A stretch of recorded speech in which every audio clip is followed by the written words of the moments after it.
Hello, welcome to my bedroom, you guys. Me and Sassy are in here having some cuddles.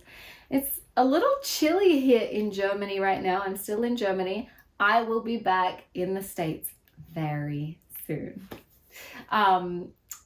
Okay, so y'all might be wondering why I got implants to begin with. Shit, you and me both. Oh my goodness. So I'm really going to dive in deep with this one because I know a lot of you with implants will really relate to my story. And I know a lot of you thinking about getting implants might be in the exact same position and mindset that I was back when I got them. So I know you need to hear this, okay? And while you're here, please hit like and subscribe to my channel so that YouTube puts this video in front of more women who need to see it. I appreciate you so much. Okay, so look, I do my best not to live with regret or shame because, you know, this is a decision I made when I was only 23 years old. But if I was gonna have regrets, this is number one. Yeah, this is number one. Getting implants is my biggest regret if I was gonna have regrets. It tops both my marriages and divorces. Yep, that's 2 marriages and 2 divorces by the age of 26. And all the not so wise and crazy shit I've done over the years, these things right here, they take the cake. So let's take a trip back to 2012 and step into the shoes of my 23-year-old self so that we can get to the why. Truth be told, I used to love my natural boobs. I loved them. They were a nice full B, definitely a good handful, and they were a major erogenous zone. I could have an orgasm with my boobs alone. It was like the world's most amazing friggin' magic trick. Seriously, I'm not even joking. Well, now that is all a distant memory because I can barely even feel my right nipple. So yeah, that doesn't happen anymore. I moved to the US in 2011, and I remember doing photo shoots with absolutely no concern about the size of my boobs at all. I definitely wasn't self-conscious about them, not even a little bit.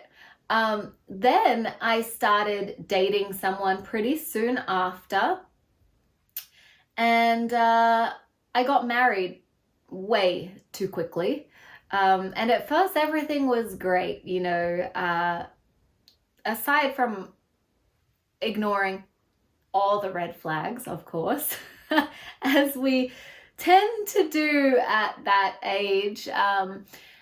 Look, our sex life was great. I was completely in love. And then it went downhill in a hurry. You see, he was an actor and a nightclub promoter in Hollywood. So he was always surrounded with LA's finest, right? Our relationship was there when it suited him. And he wouldn't tell anyone we were married. He would never, ever post me on his social media. He started telling me I wasn't allowed to go out with him.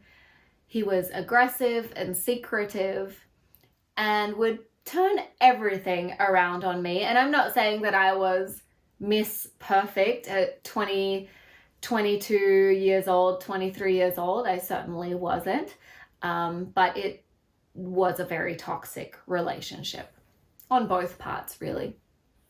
He cheated on me a few times. And I just felt like I wasn't enough. I couldn't compete. I just couldn't compete with what I was seeing everywhere around me. And, you know, he hung out with porn stars and girls who would do anything for a role in a movie or a free vodka.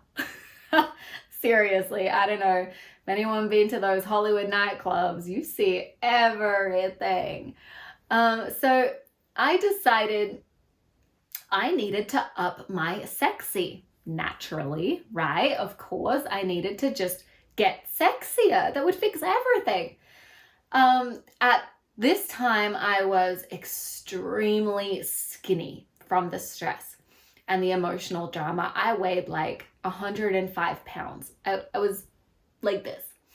You know, the Hollywood champagne and cardio diet, all the relationship toxicity and stress and drama. And because of all that, my boobs had really lost their volume. Okay, so I was really skinny. I had a full B cup, and then I turned into like these empty kind of saggy things that were on my chest, and now I wasn't feeling sexy, and I certainly couldn't stack up to the porn stars with their big, beautiful, voluptuous chests just rippling out over their busty dresses and stuff like that. I'm like, oh my gosh, I need me some of that. So what did I do? I went to the Beverly Hills plastic surgeon that one of the porn stars recommended to me, of course. I dropped $8,000 and there went all my savings that I had saved from my move from Australia to the US. I blew it all on boobs. Needless to say, it didn't save my relationship. Surprise, surprise, right? But get this, he actually left me for a nude model with small natural boobs. Yep, that one stung. Has anyone else experienced that or been in a similar situation? Please leave me a comment below, sister, because I feel ya. That one freaking hurts. Whew. And hey, we can call him names. And yes, he did some very jerky, not so nice things. Hello if you're watching. But I gotta tell it like it is, okay? Even though the infidelity and the crappiness of our relationship, the things that happened in our relationship led me to feel insecure, I do not blame him for me choosing to get implants. You know what? He never said anything negative about my body or about my boobs. He didn't. Like I said, our sex life was great. His actions and needs to fuel his ego with the attention of other women and being with other women had nothing to do with me. It didn't. I know that now. Okay. So what drove me to get implants was the same thing that allowed me to stay in a toxic relationship for as long as I did, to ignore the red flags that were there in the beginning anyway, and to get myself so deep into that relationship to not honor myself and respect myself well before the implants happened. What drove me to get implants was a lack of self-love. That's what did it. You know, and this lack of self-love goes all the way back. This is not something that just magically happened at 23 years old and boom, all of a sudden, my lack of self-love just flew out the window. No, it doesn't happen like that. This is something that happens over the years of our lives growing up. You know, growing up, I always felt like I wasn't good enough. I wasn't pretty enough. cool enough, talented enough. My dad, he always compared me to my friends, or, you know, the other people that were in my dance classes, or things like that. You know, he picked on my unique characteristics, like my big ears, which I had from birth, and I was always, my mom called them pixie ears, in a very endearing way. But you know, my dad called me Dumbo, and it wore me down. And then obviously being teased at school, and then coming home and having digs about them at home as well, I ended up developing a complex, and I started refusing to go to school because of it. So when I was 10 years old, my parents had them surgically fixed. Had them pinned back when I was 10. Okay, so fixing myself with surgery wasn't something that was new to me. It was something that was okay from the age of 10 years old. I was bullied at school for my freckles, my braces, for just being me, for kind of being that out of place kid. So as I got older, I decided to become something else. It was simple. I colored my hair blonde, and every single week I would apply fake tan and try to fit in with all the cool kids, the pretty girls, you know. After my dad left my mom for another woman and they got divorced, the first thing my mom did was go out and get implants. She still has them to this day. They're over 20 years old now. And she was so attached to them. I remember her being extremely attached to her implants. And, you know, I think a part of her still is naturally. But back then, her implants defined her. They were what made her feel like a woman, like she was desirable and sexy after my dad leaving. And she flaunted them, right? So that's another thing that I saw growing up. The first thing my dad did when he, you know, left my mom and got himself his new younger version, he bought his new fiance a set of implants. And he always used to pass comments about the size of women's racks. Pamela Anderson was my dad's ultimate crush, right? So, my goodness, you're kind of seeing a pattern here, yeah? On my 10th birthday, I remember running across the street to my grandpa's house. I was wearing this super cute, very girly, crushed velvet leopard print dress. I loved it. I was so excited.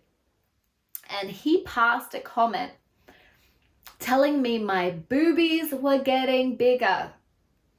I was so embarrassed by this, but I also felt like that was the sign that I was growing up. That must be the sign of growing up and becoming a woman. Oh my gosh, my boobies are getting bigger.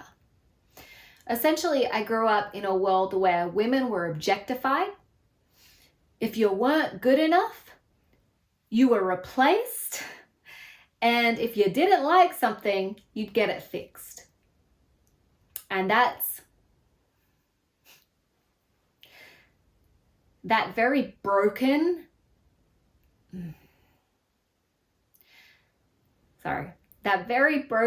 sad belief system is why I got breast implants. That's why I got breast implants. Look, no matter what your story is, if you've got implants now or if you're considering them, there's a belief somewhere within you that you want them or need them for some reason that will make you feel more complete, more sexy or confident or something, more something. I'm here to tell you that even though you may feel that for a brief moment in time, there will be likely a surge of confidence, a surge of sexy, or whatever it is, you know, it's a temporary band-aid. Because as soon as the thrill of these new toys wears off, you'll find yourself back in the energy and place of comparison, of lack, of insecurity, of dissatisfaction, of not enoughness. I know, because I've been there. I had so much confidence when my implants were first put in, and once they settled a little bit, oh my goodness, I went and got a job doing bottle service at a nightclub so I could pay for them, and they got some great tips and great attention. But it was a temporary band-aid for what I really needed to work on. Look, I promise you, the size of your boobs isn't the problem with your self-esteem. It's not. Having larger boobs is not the answer to having more self-esteem. There will always be something missing, and someone else will always be able to make you feel less than until you fill that void yourself by loving the shit out of yourself, girl. Seriously. It's the only answer to all of that. Ooh. Look, if you're considering getting implants, this is a judgment-free zone. Total judgment-free zone. I've been there. But please do your research. Do your research first. Speak to women who have had ruptures or capsular contracture or breast implant illness symptoms. Reach out. There's so many different support groups now where you can actually go in and get information, get informed before you make this big, very, very, very life-changing decision. Shit, reach out to me. Seriously, I'll be happy to chat to you. I'll give you some helpful resources. I'll show you even some awesome alternatives that a lot of women wish they had known about before they got implants, so that you don't have to have a foreign object inside your body that could really make you very ill. There are options out there, and options that we aren't even made to be aware of, because there's so many surgeons literally on almost every freaking street corner now pushing implants at a really cheap price these days. So why look any further, right? That's the answer, and they sure don't tell you about it. So there are other options. Breast implants are not your only option, and they're not the answer to loving yourself. And I want you to feel empowered knowing that. If you have questions for me, or if you just want a virtual hug, leave me a comment below or shoot me a DM. I would love to connect with you. And if you're considering explanting, or if you're going through symptoms of BII or going through explant, come join us in the Facebook group where we can support your journey. We can all support each other. That's what it's all about. It's called Empowered Explant. I would love to meet you in there. The link is below in the description. Please subscribe. Please comment. Please like this video. Please share it with your friends. I am happy to be telling my story. And as emotional as it gets, this is almost like therapy for me. to be honest. And I'm just happy to share my story with the hope that one of you hears it and can relate, and it empowers you to just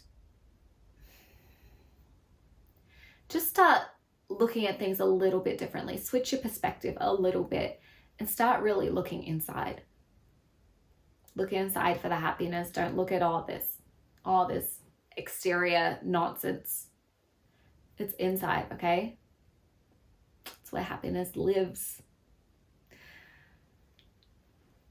For now, lots of love. I will see you in the next video. Chat with you soon.